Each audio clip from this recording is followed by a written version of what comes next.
যে আমাদের দেশের সবচেয়ে বড় একটা ব্যবসা হইলো এই যে ভাস্কর্য ব্যবসা।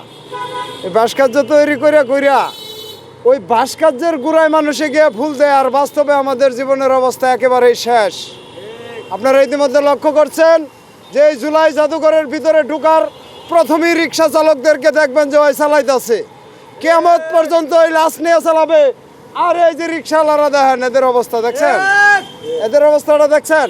তাহলে ভাস্কর্য আমাদের কি লাভ হবে তার বাস্তবতা দেশবাসী আর মাঝখানেই বুঝতে পারবে যে ভাস্কর্য আসলে আমাদের কোনো লাভের বিষয় না। এটা হলো সরকারের একটা পলিসি, তারা এই ভাস্কর্যকে স্মরণ করে প্রকৃত রূপকে আড়াল করার একটি ব্যবস্থা ওই জায়গায় তৈরি করে রাখছে। এটা একটা নিদর্শন। আমি বলবো যে এই প্রকৃত সত্যকে আড়াল করার একটি অন্যতম মাধ্যম হলো এই ভাস্কর্য।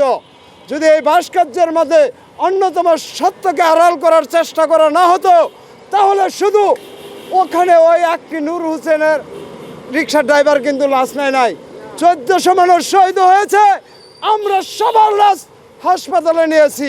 বাস্তবে আমাদের চেহারা কি, বাস্তবে আমাদের অবস্থা কি? আপনারা ওই ভাস্কর্য দেখছেন, ওখানে শত কোটি টাকা ব্যয় করা হয়েছে ওই ভাস্কর্যের জন্য, আর বাস্তবে একটি পয়সা আমার পিছনে ব্যয় করা হয় নাই, উল্টা আমার উপরে আর নতুন একটা কল চাপায় দিছে।